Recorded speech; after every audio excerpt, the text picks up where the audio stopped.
Welcome back to Survival Saturday with Johnny Tiger on October 16, 2021. Kitten is otherwise occupied, so I'm flying solo today. Now, on the Soul Search Sunday, where I talked about my past senseis, I talked about three of the senseis that no S, three of the sensei that influenced me the most in my lifetime. My first sensei taught me Taekwondo. Now, this may surprise a lot of people because a lot of people who watched me fight and watched me teach and trained with me, they say, you don't look like you do Taekwondo. You don't fight using a lot of Taekwondo techniques. You don't kick all that often. And you definitely don't do a lot of the little hand free, hand on the side, high kick, and stuff like that. Well, the reason being, it's so long ago, and but more importantly, and I'm sorry, Taekwondo people, Taekwondo is very limited in the application for self-defense. There's some really good stuff in there, but Taekwondo has always been more of a martial art first than self-defense. Now, there are things in it where if you put it into your self-defense training, add it together with other stuff, it can be devastating. But just on its own, Taekwondo is uh, a little bit lacking. If you don't believe me, just go look up some videos. Taekwondo versus Judo, Taekwondo versus Brazilian Jiu-Jitsu, Taekwondo versus MMA. Uh, then just a lot of them that will show you why Taekwondo is probably not your best choice if you're going self-defense. With that said, I do tend to keep a lot of Taekwondo stuff in my arsenal, even though I don't use them all that often, but they are there in the background that help me with a lot of my movements. So today, I want to honor my Taekwondo background and talk to you guys about front kicks. Front kicks. I've had a long and sad and painful history with front kicks. Um, One of my instructor, my second Taekwondo instructor, made me do nothing but front kicks for an entire year. Didn't teach me anything new. Didn't even want to talk to me for the most part. Every day I showed up to the dojo, he would take me to the punching bag, the heavy bag, and say, "You know what to do. Work on your front kick."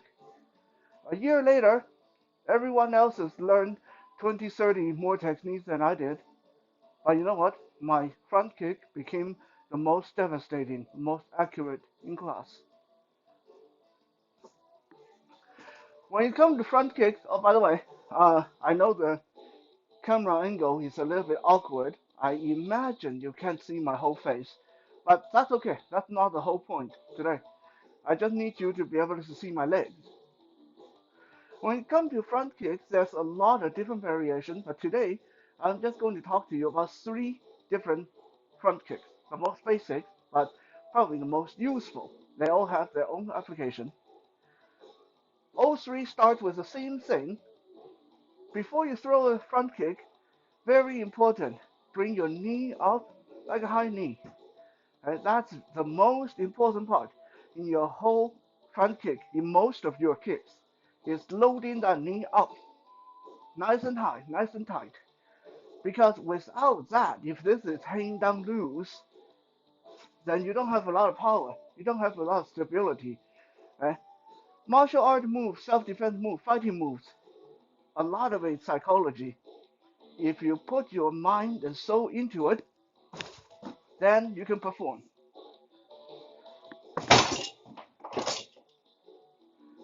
Just like that. So, the first type of front kick is the push kick. Push kick, you're aiming above the belly button, and you want to landed with your foot flat, with your heel. The goal is not to hurt the person so much as you're pushing the person away. So you're pushing out with your foot, just like doing a leg press. Right? Knee up and push out. Knee up and push out. This is extremely useful when people are charging towards you, or when you're on the ground and the person coming on top of you, you instantly bring the knee up and push. Right? This will buy you a lot of time. Where you want to be very careful with a push kick is you got to understand physics. Right? What do I mean by that?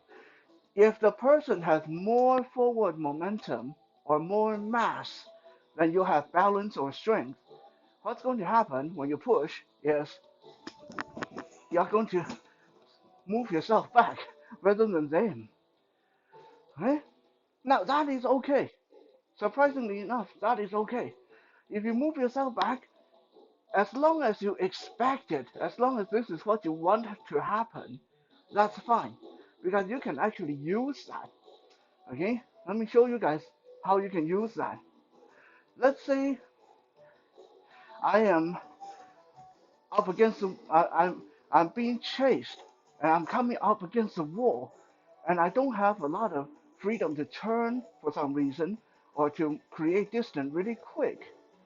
All I have to do is do a push kick against the wall and use that to push me off to the side, and instantly I will be uh, at a different angle to my attacker.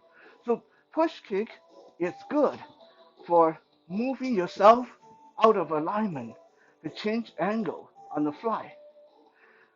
But if you don't intend for the move to happen, if you think I'm going to push the guy back, but the guy happens to be stronger than you, or heavier than you, or coming in really fast, and you end up falling back, then that's bad.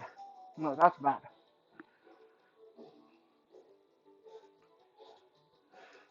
Push kick is good.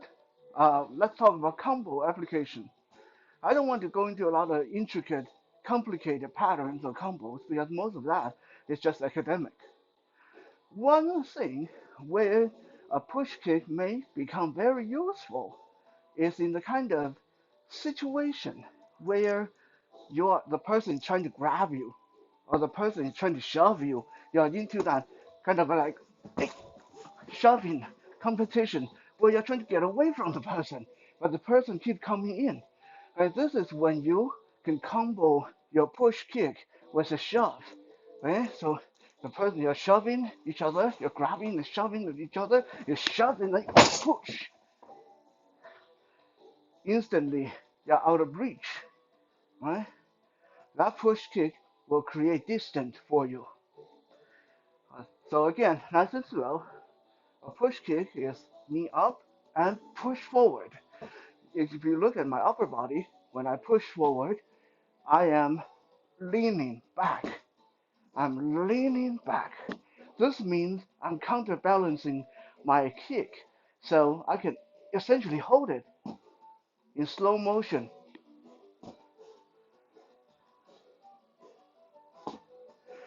Kick, hold, and down. Kick, hold, and down. Kick, hold, and down. Kick, hold, and down. Right? Learn to counterbalance your kick with your upper body. Obviously, you don't want to telegraph it. You don't want to start leaning back before you kick. Right? The kick and the lean should come at the same time. Second, the snap kick, one of my personal favorite. Snap kick come out looking a lot like the push kick. Again, you bring your knee up, but this time, rather than pushing high above the belly button, aiming for above the belly button, we're going to aim low under the belly button. Right? And we are going to lead with our toe, well, actually the ball of our foot. So when I complete my kick, my the ball of my foot should be forward. Right? I'm extending my whole leg for that kick, and this should be a quick kick. If Push kick is a cross of in a leg, in a kick. The snap kick would be your jab. You should be able to fire off a lot of these, just like that. Now, as you guys can probably hear, there's another difference in push kick and snap kick. When I push kick, there's no impact sound, right? It's push. There's very little impact. Snap kick, on the other hand, there should be a very definite impact.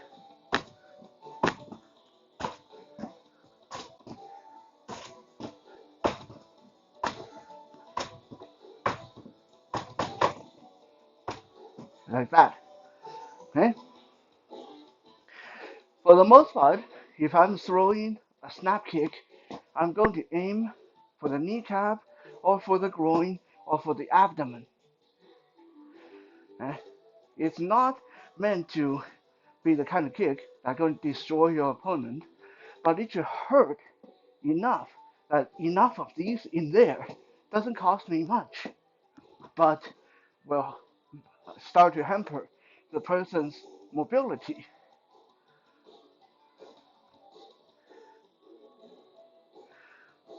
The danger of a snap kick is sometimes you will get your leg caught between the person's leg. Right? If you kick right between their leg and you miss their groin, if they close their leg, they'll catch your leg. And you may find that you are going to stumble a little bit if you didn't learn the countermeasure to that. We'll talk about the countermeasures some other day, but just be aware a snap kick have to be fast, kick, retract, kick, retract, kick, retract. Right? I can throw multiple kicks before landing, but I always want to retract.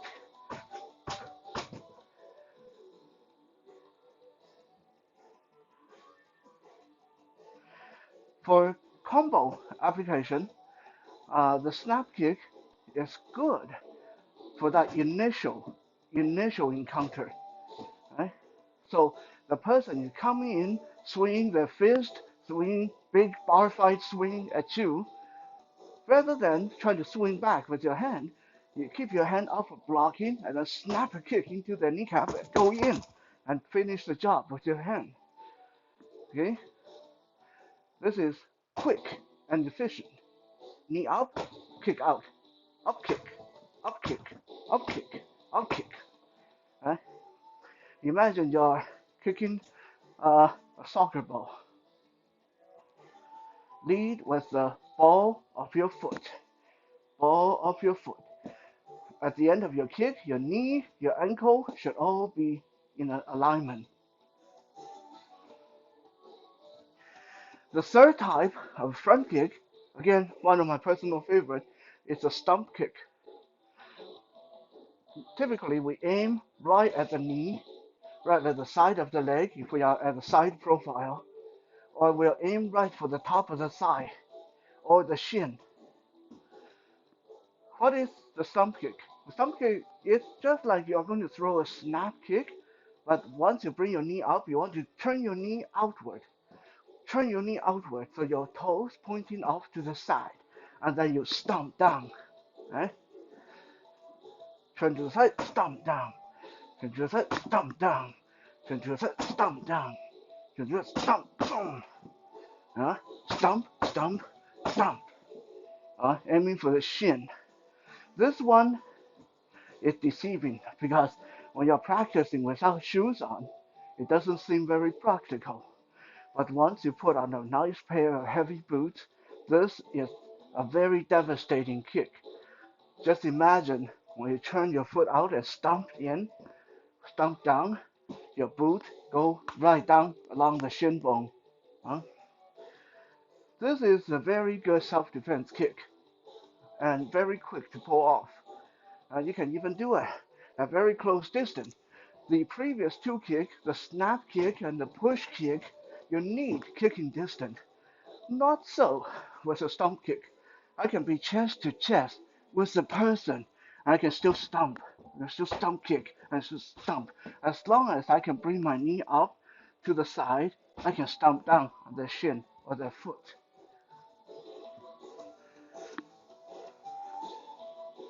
For combo application, the stump kick has endless amount of possibility. You can do it from kicking distance away, or you can pair it in with your 1, 2, 3 stump kick combo. 1, 2, 3 punches stump kick. 1, 2, 3 stump kick. 1, 2, 3 stump kick. It's that fast. The danger, of course, like anything else, there's always a danger. With a stump kick, the danger is you get your angle wrong. When you hit with your stump kick, even though you're turning your foot out to the side, you still want to lead with your heel. Right? A lot of time you'll make contact with the side of inside arch of your foot. Try to lead with your heel. If you hit too far forward, you will hurt the heck out of your ankle. Okay? If you land too far forward, you'll end up hurting your own ankle. So lead with your heel, with your stump kick.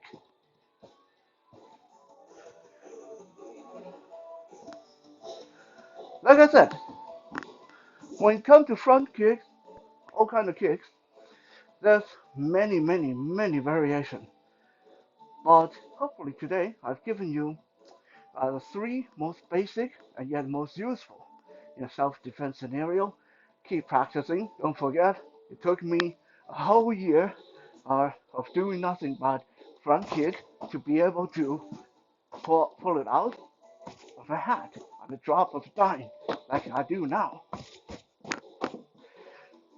Okay?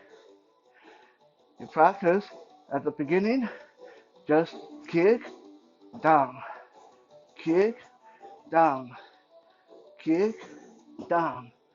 Gradually, you want to add power. Gradually, you want to add speed. And gradually, you want to start playing with angles. Kick high, kick low. Push kick, snap kick. Push kick, snap kick, jump kick. Change it up. Keep practicing. Hopefully, this technique will come in very handy. Thank you for checking out today's Survival Saturday. We'll be back again tomorrow for Soul Search Sunday. For now, good night.